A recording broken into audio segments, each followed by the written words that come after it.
এই ভর্তাটা এতটাই মজা হয়, যারা ভর্তা পাগল আছেন না তাদের কাছে এটা এত ভালো লাগবে। আমি শিওর যে এটা বারবার বানাবেন। এবং এই ভর্তা দিয়ে বাসায় যদি অন্য কিছু রান্না করা নাও থাকে তাহলে পাতিলের সব ভাত নিমিষেই শেষ হয়ে যাবে। আর ভর্তা বানানোর পর শিলপাটায় কিংবা বাটনা পিসনির মধ্যে এরকম ভাত মাখিয়ে খেতে যে কি মজা, যারা এটা খায় তারা জানে এটা স্বাদ কিরকম। আমার বেগুন গাছ থেকে টুস করে একটা বেগুন ছিঁড়ে নিলাম, এই যে দেখতে পাচ্ছেন হাতে। তো এখন বেগুনটা নিয়ে আসছি, একটুখানি মিষ্টি কুমড়া নিচ্ছি আর একটা টমেটো নিচ্ছি। এখন মিষ্টি কুমড়াটাকে এভাবে পাতলা পাতলা করে আমি কেটে নিচ্ছি। তো কাটা হয়ে গেছে, এবারে আমি টমেটোটাকে 2 ফালি করে নিব। আমি পরিমাণে কমই বানাচ্ছি, যেহেতু আমার বাসায় মেম্বার কম, সে কারণে আমার অল্প বানালেই হয়ে যায়। আর একটা বেগুন দিয়ে হয়ে যাবে। বেগুনটাকে উপর থেকে অংশটা কেটে ফেলে তারপরে মাঝখানে 2 ভাগ করে নিলাম। এই বেগুনের জাতটা হচ্ছে বিচিওয়ালা বেগুন, তো একটু বিচি হয়ে গেছে, সমস্যা নাই, এটা তো ভর্তাই করব। তারপর এর মধ্যে লবণ আর হলুদ দিয়ে মাখিয়ে নিলাম, সাথে মিষ্টি কুমড়াটাও এর মধ্যে দিলাম। দেওয়ার পরে সেটাকেও ভালো করে মাখিয়ে নিলাম।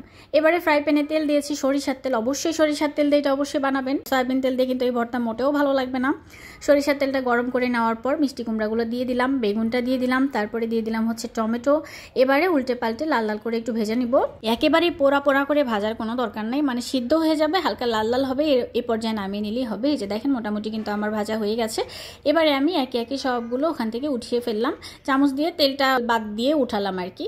তো ফ্রাই প্যানে যেটুকু তেল ছিল, এখন সেই ফ্রাই প্যানের মধ্যে আর একটুখানি সরিষার তেল আমি দিলাম। এখানে কিছু পরিমাণে পেঁয়াজ কুচি দিলাম আর রসুনের কোয়া দিলাম 7-8টার মতো, শুকনা মরিচ দিয়ে দিলাম 4টা, ঝালের পরিমাণটা যার যার পছন্দ মতো। তো আমি এখানে 4টা মরিচই দিয়েছি, আপনারা চাইলে পরিমাণটা আরও বাড়িয়ে দিতে পারবেন। এবারে এটাকে আমি লাল লাল করে ভেজে নিয়ে সাইডে রেখে দিলাম। দেওয়ার পর আমি মরিচটা আর রসুনটা বাটনা পিসনির মধ্যে নিয়ে নিলাম। মরিচের বোটাগুলো এখন ফেলে নিচ্ছি। পেঁয়াজটা কিন্তু আমি দেইনি, সেটা খেয়াল করেছেন কিনা জানি না। লবণ দিয়ে আমি এখন মরিচটাকে ভালো করে পিষে নিচ্ছি।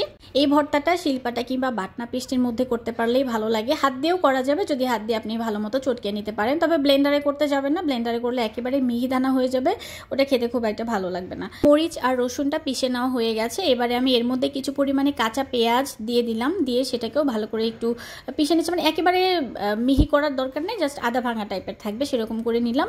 এবারে টমেটোর উপরে যে অংশটা থাকে পাতলা চামড়াটার মতো, সেটাকে ফেলে দিলাম, কারণ ওটা পিষলেও একদম সুন্দরভাবে মিশে যায় না। তো সেটাকে ফেলে দেওয়ার পর এগুলো ভালো মতো পিষে নিলাম। আর বেগুনের উপরে চামড়াটা আমি ফেলি না, কিসের জন্য, বেগুনটা অনেক নরম, আসলে গাছ থেকে পারছি তো একেবারেই নরম, মানে পুরাটাই মিশে গেছে, যে কারণে ওটা আমি ফেলে দেইনি।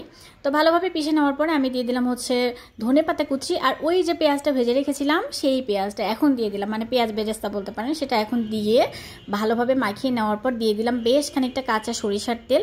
এবারে হাত দিয়ে সব কিছু সুন্দর করে মাখিয়ে নিচ্ছি। দেখতে পাচ্ছেন না কি সুন্দর একটা লোভনীয় লুক আসছে। এটা যে খেতে এত টেস্ট লাগে মাশাআল্লাহ, ভাত বলেন, খিচুড়ি বলেন, পরোটা বলেন, রুটি বলেন, মানে সব কিছুর সাথে এই ভর্তাটা একেবারে দুর্দান্ত লাগে। আমার এই ভর্তাটা এতটা পছন্দ, আমি এটা মাঝে মাঝে বানাই, আর আমার অন্য কিছু লাগেই না এই ভর্তাটা থাকলে। তো এই যে বাকি যতটুকু ছিল বাটনার মধ্যে, আমি বাটনার মধ্যে ভাত দিয়ে আরাম করে এটা মাখিয়ে খাইলাম। ভর্তার রেসিপিটা কেমন লাগলো কমেন্ট করে জানাতে পারেন। আজকে বিদায় নিচ্ছি, ভালো থাকবেন সবাই, আল্লাহ হাফেজ।